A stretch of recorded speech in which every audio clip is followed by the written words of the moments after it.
আসসালামু আলাইকুম রহমতুল্লাহ। যারা এই মুহূর্তে আমার সঙ্গে আছেন প্রত্যেককে আমার আন্তরিক অভিনন্দন। বিশেষ করে আজকে যে বিষয়ে আলোচনা করব সেটা হলো তালের রস। এটা তালের মৌসুম। এই সময়ে তাল পেকেছে প্রতিটি তাল গাছে গাছে। তাল কুড়োনোর যেই একটা সময় ছিল, আমাদের একটা বয়স ছিল, ছোটোবেলায় তাল কুড়োতাম। তো সে সময় আমার দাদারা আমাদের সাথে গল্প করতো যে যে নাকি তাল গাছ লাগায় সে তাল খেতে পারে না, তাল খায় তার নাতিরা। তো আসলে আমি যেই গাছের তাল খাচ্ছি সেই ব্যক্তি নিজে তাল গাছ লাগিয়েছেন এবং জীবিত আছেন। এই সেই তালের রস আমার সামনে দেখেন।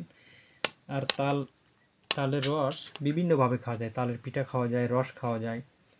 এটাকে দুধ দিয়ে তালের রস পাকিয়ে নিয়ে এভাবে মুড়ি দিয়ে খেলে খুব মজা পাওয়া যায়।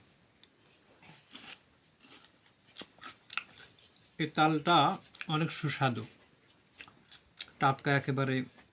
আমাদের বাড়ির পাশে তালের গাছ আছে, সেখান থেকে আমরা নিজে হাতে কুড়িয়ে নিয়ে এসে তালটাকে রস করে নিজে হাতে বানিয়ে এই যে আমি খাচ্ছি। তো যে ব্যক্তি তাল গাছ লাগিয়েছে উনি জীবিত আছেন, ওনার জন্য আপনারা দোয়া করবেন। ধন্যবাদ। ভালো লাগলে লাইক কমেন্ট করবেন। খুদা হাফেজ।